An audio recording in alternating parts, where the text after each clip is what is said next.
It's the Happy Families Podcast. It's the podcast for the time-poor parent who just wants answers now. Hello, welcome to the Happy Families Podcast. My name is Dr. Justin Coulson. Every Wednesday, we bring you an interview with somebody who knows stuff that you need to know so that you can make your family happier. Today, an interview with an author, in fact, the world's leading, most recognized academic thinker. I would have loved to have had him with me to have this conversation, but some people are just a bit too hard to get a hold of. And so what I've done today is lent heavily on a podcast interview that Professor Jonathan Haidt from New York University had with Barry Weiss on the Honestly podcast. I'm going to just share a couple of quick snippets of what he had to say, share a few of my own ideas around that as well, and hopefully have a really constructive conversation that sounds like an interview based on his brand new book, The Anxious Generation. So let me tell you a bit about who Jonathan Haidt is. Many years ago, I read one of his first books. I think it might have even been his first book. It was called The Happiness Hypothesis. It remains to this day my favorite book about well-being and happiness. The guy is just a phenomenal thinker and such a clear communicator. You might also have heard of Jonathan Haidt in his book, The Righteous Mind, or The Coddling of the American Mind. The new book is called The Anxious Generation. I've pre-ordered mine. The book has now come out. I still haven't received my pre-ordered one. That's one of the disadvantages sometimes when you do a pre-order. You miss out. But Professor Haidt has been absolutely blitzing podcasts and media right around the world and has reached so many people. He also has a free Substack called After Babel. You can subscribe and support the work that he does. I recommend it. It's absolutely brilliant. So let's get on to the conversation that he had with Barry Weiss of the Honestly podcast, Honestly with Barry Weiss, part of the Free Press. This is what he had to say when Barry Weiss asked him, Jonathan, where is the anxiety with this anxious generation coming from? It's all the little small stuff that was unpleasant as a child. So it's being excluded. It's vital that kids be excluded. Can you imagine? So I'm sorry, your daughter is what, how old now? 2, 3? Yeah, she's less than 2. Yeah. We're not at the excluding Mean Girls phase yet. Okay. But Barry, so suppose... We'll get there. That's right. You will. And so given that she's going to get there, if I gave you the option, I said, if you sign this deal, I can guarantee you that she will never face exclusion before her 18th birthday. Would you sign it? No. Right. Because we know intuitively that they have to experience it. Otherwise, it's going to be devastating when they're 18.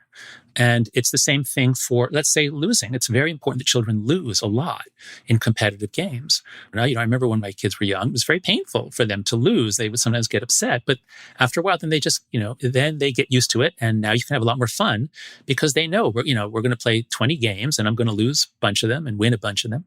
So winning and losing, being excluded, certainly, falling down and getting hurt, and then getting hurt when there's no adult around. So, like I remember crashing on my bicycle and you have to kind of limp home and maybe the pedal is bent, but you get home and then you realize, I can do that. I can get home.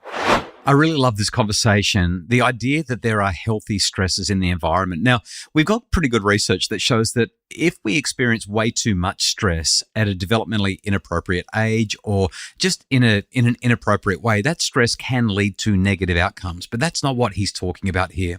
And what people like me and obviously Jonathan Haidt and many others who do this kind of work have seen is that increasingly as we invest more and more into our children, that parental investment is very much oriented towards protecting our children from healthy stresses, the kind of stresses that build resilience and reduce anxiety. In fact, not in that part of the interview, but certainly in research that I've read, there is good data that shows that when our children are exposed to developmentally appropriate and healthy stresses, they do better. They're less likely to experience anxiety disorders. They're more likely to thrive. There's a metaphor, an analogy that I use when I'm giving my presentations on resilience in schools and in organizations. And I use the idea of a balance beam. So when your children are walking through life, metaphorically, they're walking across a balance beam. Some parents, when they see their child start to overbalance, maybe lean a little too far to the left or right, they kind of stand back and say, well, you're going to figure this out, kiddo. And sometimes their kids fall and they hit the ground. The difficulty with that, I'm going to call it the toughen up princess approach to building resilience, is research shows it doesn't work. Sometimes that fall is too far, developmentally inappropriate, too hard. And it's so important that as parents, we're discerning enough to recognize that it's not going to be in our kids' best interest to keep on falling off the balance beam of life. Don't see that happening as much as it used to. What I see happening a lot more now is that parents will get up onto the balance beam with their kids and carry them across. But you cannot carry your kids through life. And that's why it's just so important. In fact, that creates something called the cycle of incompetence, which we're going to talk about in just a sec.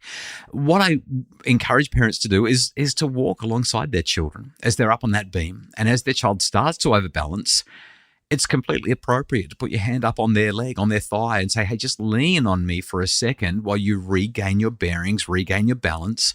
Let's work out how you can take the next step on your own. Then you take your hand away and your kids take those steps on their own with a supportive, loving, compassionate adult beside them. All of the very best work on resilience shows that the kids who are most resilient are the ones who have at least one significant and supportive adult in their lives. But those adults don't do the work for them. They also just make sure that they don't fall and crash. Or if they do, that it's not too hard, that there's something supporting that landing. I think it's so important if we want to move away from raising an anxious generation that we get the balance right, if you'll pardon the pun. Now, the second highlight from the conversation that Jonathan Haidt had with the Honestly podcast and Barry Weiss related to a concept called anti-fragility. There's a book called Anti-fragile. It's on my bookshelf. It's by Nassim Nicholas Taleb. And the idea of anti-fragile goes like this. We often think that the opposite of resilience is fragility, but that's not entirely true. See, resilience, if we look at it from an engineering perspective, you build a resilient house, a resilient bridge, a resilient stadium or road. And what that means is that when the traffic or the weight or the rain or the floods or whatever it is, when those things hit it, it stays firm. Fragile means that when adversity strikes, you break down. Now, staying firm is not the opposite of breaking down. Getting stronger is the opposite of breaking down, but we don't have a word for it in English. And so Nassim Taleb calls it anti-fragility, being anti-fragile. And that's what this second clip is all about, how we help our kids to be anti-fragile. So because we came to see our children as vulnerable or fragile rather than anti-fragile, if you see your kids as anti-fragile, say, go out and play. And if they say, it's cold out, you say, tough it out. Or, if they fall, you say, you're okay, go back.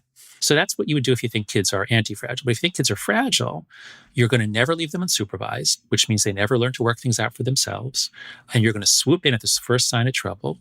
And so what happens if you assume that they're incompetent and fragile, then they don't have the experience that would make them competent and non-fragile. So you're actually making them incompetent and fragile. And then you look at these incompetent, fragile, fifth graders, and then you say, well, how can we trust you? I can't let you walk to the store. What if you get lost? It's a cycle. It's a vicious cycle. And so that's what we have to break. So I really love a handful of elements in here. One of the central things that I'd highlight is what we've got is one of the world's leading thinkers saying a little bit of tough love is okay for your kids. Now, this isn't any kind of neglectful or abusive or aggressive tough love.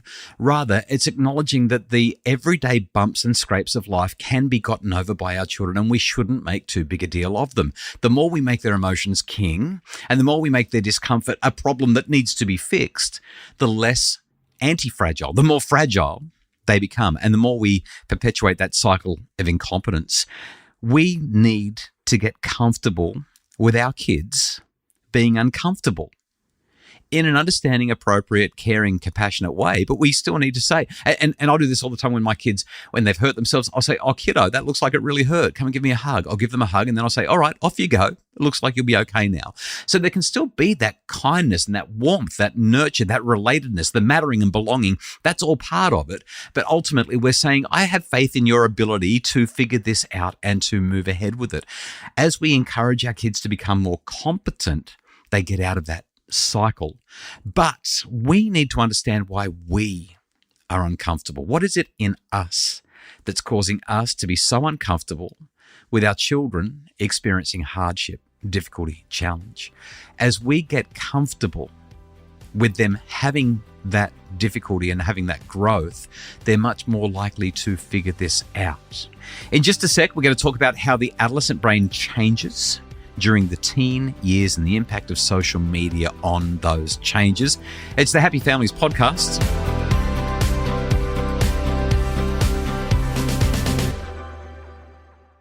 It's the Happy Families podcast with me, Dr. Justin Coulson, and some snippets from an interview with Professor Jonathan Haidt from New York University, the author of The Anxious Generation, talking with the Free Press's Barry Weiss on the Honestly with Barry Weiss podcast. Everybody knows that the adolescent brain changes so much during those teen years, but what's the impact of social media on those changes? Jonathan Haidt explains this to Barry Weiss in the Honestly podcast. The brain grows very quickly in the first few years of life, and then it actually slows down a lot. And from then on, it's not so much growth. It's rewiring, it's neurons connecting, it's synapses forming, it's neurons fading away, if they're not used. So there's a lot of rewiring going on, and that speeds up during puberty. There was especially early puberty around age 11 or 12 to around 15, 16. There's a huge amount of change as the brain basically, sort of like a caterpillar turning into a butterfly. You have the young form of a human brain kind of rewires. Now that it's learned culture, it sort of rewires to lock down into the format of an American or a Swede or whatever. And this is exactly the period, unfortunately, when we put our kids on social media and let random weirdos on the internet control how their brain is rewiring. One of the main things that is happening is in the prefrontal cortex. That's the last part to really go through the change, which is the seat of executive function. That is the ability to formulate a goal, figure out the means to achieve the goal, and then execute the plan to achieve the goal. So if you want to do your homework, I want to watch this TV show at 10 o'clock tonight, so I have an hour. I better do my homework. I have 1 hour. Kids struggle to do that, especially if you don't love doing your homework. It's going to take concentration and willpower to stay on task. But what happens? You have an infinite number of really fun digital experiences just waiting for you if you touch the right buttons.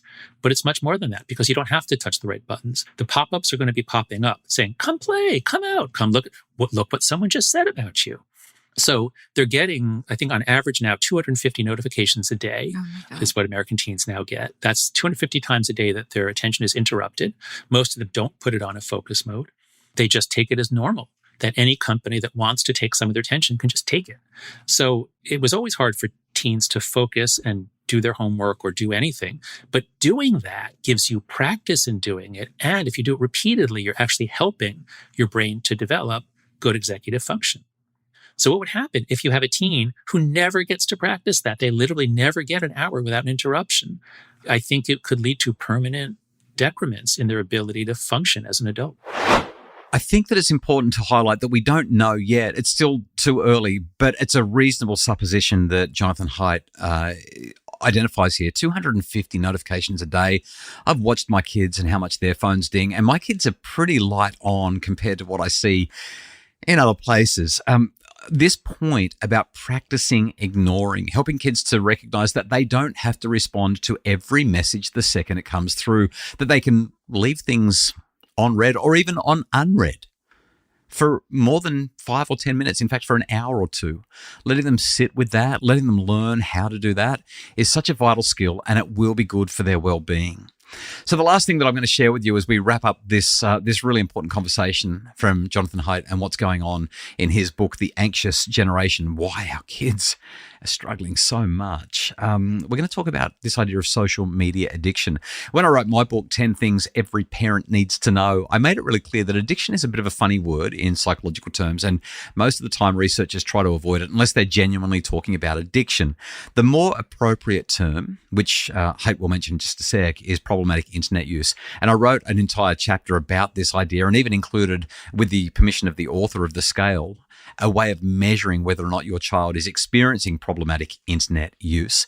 But here's Jonathan Haidt from his conversation with Barry Weiss on the Honestly podcast, talking about social media addiction and whether it's the thing.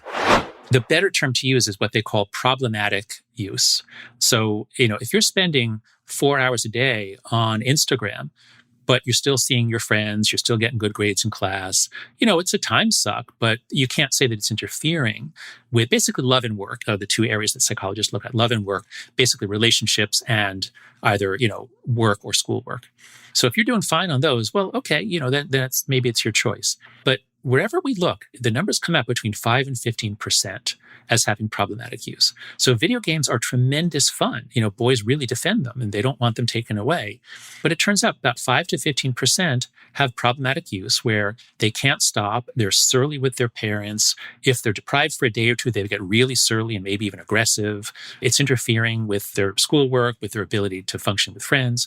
So people say, my kids are fine, or, most kids are doing okay. Sure, most are.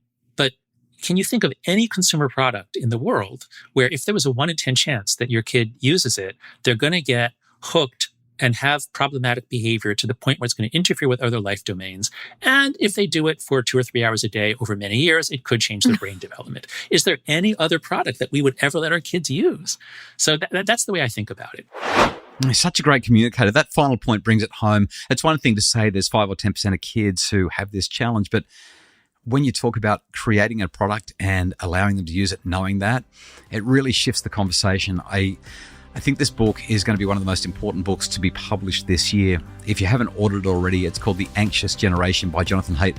I would encourage you to check it out because it's been so topical. I really wanted to bring you those snippets and create the conversation for you in your home with your kids around such a challenging idea. The Happy Families podcast is produced by Justin Rulon from Bridge Media. For more information about making your family happier, please visit us at happyfamilies.com.au.